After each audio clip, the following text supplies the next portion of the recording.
Hi, this is my personal philosophy of leadership. So, the first section on the essential elements of the what did I learn about the key characteristics?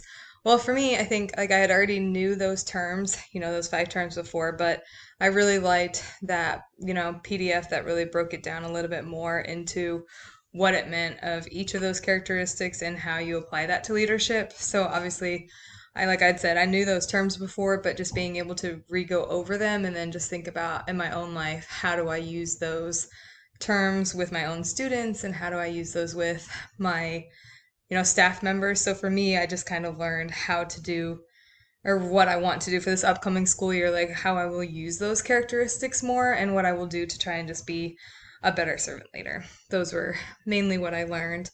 The strengths and the limitations, I think, of servant leadership. Well, the strength obviously is how to be a better teacher. I want to really help my students be successful and I want them to know that I'm present and that I am, authentic. I want to be real with myself and be truthful with them. Also with parents, I want to be authentic with them.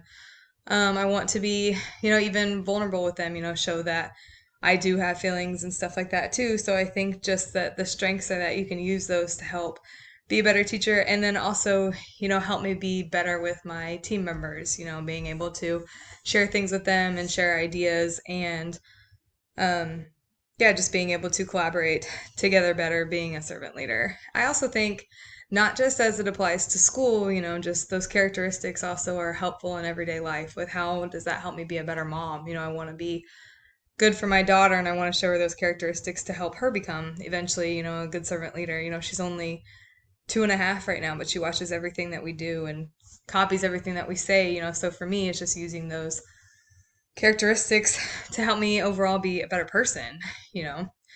And I think the limitations for me is just that I already kind of have, anxiety. I feel like I can talk in front of 100, 150 second graders, third graders, whatever, and that I don't really get anxiety there, that's fine. But for me, I get more nervous talking in front of a group of adults.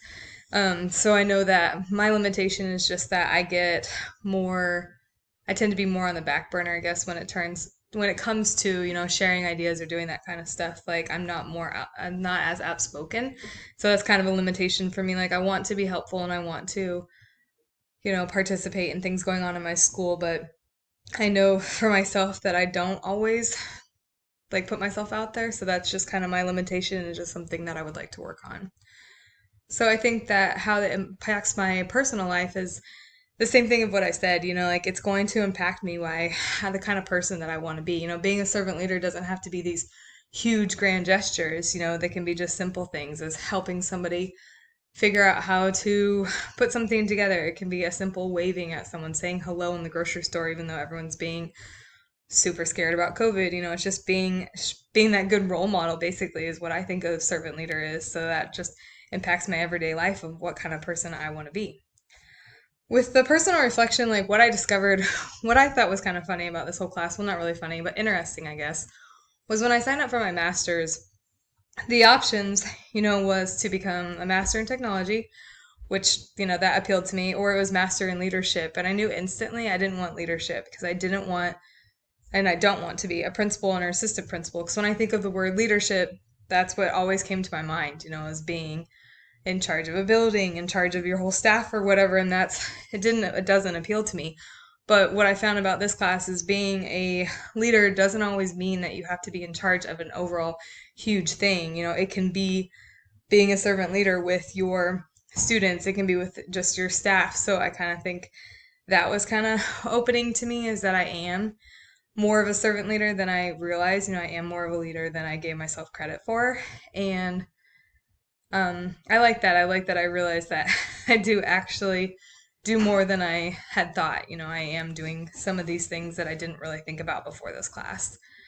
What I want to do to continue developing these things is just to continue using these characteristics and doing that in my classroom, showing my students that I'm there for them, that I'm present for them, using those principles of empowerment and really just helping my students overall become better students, being more successful. I want to take these, terms and these characteristics that I've learned about it and not only, like I said, help my students, but I want to help my parents, be better, and I want to communicate with them, and I want to help my staff members. I want to be more present in committees and things like that. Um, so I think that it was an overall positive class that I got from this. I liked learning about the different characteristics, the styles of being a servant leader, and then just thinking about how I do already apply those in my own classroom.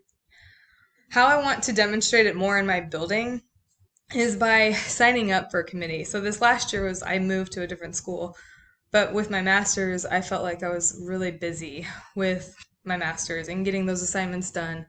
And I felt just kind of overwhelmed with, trying to spend time with my family and trying to do classes. So I didn't really volunteer for those things. And so this upcoming school year, now that I'll finally be finished with my master's, I want to be more present and signing up and volunteering in my building to help more and use my voice more so I can help our school. And so I want to use these skills that I've learned to really help in my school and be able to share what I've learned from this class with other people. I can share the PowerPoints that you've shown us, and I can talk about the different ways to help be a good servant leader with my students, and with other team members. So I'm excited to do that. And I expect, the people that I work with will be welcoming. They always are excited to get more people on board. If there's more people that can help collaborate on a team project, or not a team project, but like a team committee, they're more open. We could always use help, so I think they'll be excited that I want to join, because I know they wanted me to do it last year, but like I said, I just felt really overwhelmed and didn't feel like I could do it with everything going on. So I think this year will be an exciting year, especially with who knows what the school year is going to be like, and we all could use the help of coming together and figuring out how we're going to teach this year. So I'll be able to use those to hopefully help with whatever this upcoming school year is going to look like. With the how I set the example is that, I want to do what I have learned. If I learned about being present and learned about being vulnerable and being authentic and just being a good servant leader, I want to do those things for my students and show them that I care and I'm there for them, because not only do I want to do it for myself, I want to teach my students to do it for each other. I want them to be able to help each other out and be good servant leaders, that they eventually can also do that themselves. Not only can they help each other in the classroom, but they can go home and they can be awesome leaders for their families. They can help their mom and dad, they can help their brothers and sisters, just all of those things kind of reflect off each other and they bounce off each other. So that's just kind of what I want to instill for this upcoming school year. With my faith, in the classroom, how do I instill that and what do I do? Well, I just try to do the right thing. I follow Christ and I follow, what I believe, and I try to make good decisions based on that. And so I just try to reflect that with my teaching. And I also just respect all of my students' cultures. I respect that we all don't have the same religion, or we might not always believe the same thing, but I try to instill in my students that we're respectful of what we do believe. And I try to, instill that we're going to be respectful of each other and that we're going to try and make good decisions. And if we sometimes make bad ones, that it's okay and that we can make good choices. We can always fix it if there's something going wrong. I try to always instill that with my class, with my faith of just that I believe that you can always make amends and you can always make good choices if you're struggling. So I just try to preach what I teach. If I'm going to be being a good person, I want that to reflect, and I want my own students to be doing the same thing.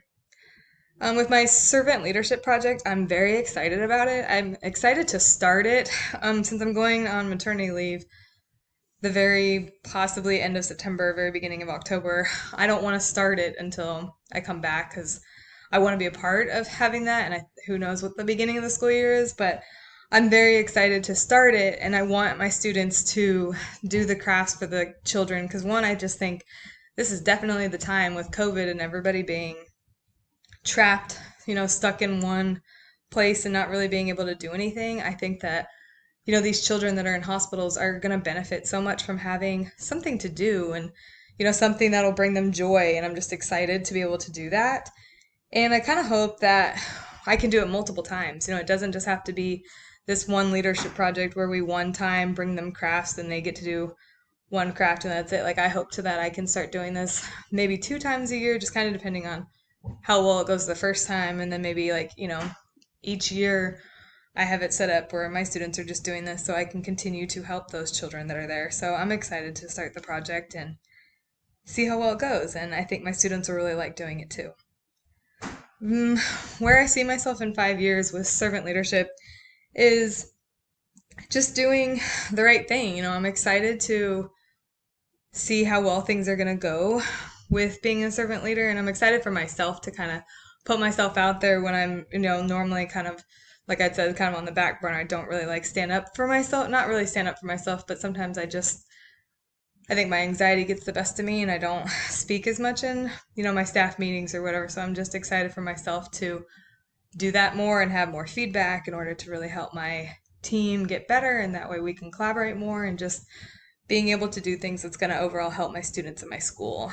And even just like I said, being able to be a good leader at home, I want to be a good role model for my daughter and soon my son. I want to be able to make good choices so they see that I'm doing these things and it reflects on them and they do that. I want to be able to help my husband, just all those kinds of things kind of come together. So I'm just really excited and looking forward to just seeing how I can help more and just being able to dedicate more time to focusing on what needs to be done, at school and not focusing so much on this master's anymore and being stressed. Not that I've really learned a lot and I'm excited about, it, but I'm very happy to take what I have learned and really use it in the classroom. So, yeah, that is my personal philosophy of leadership.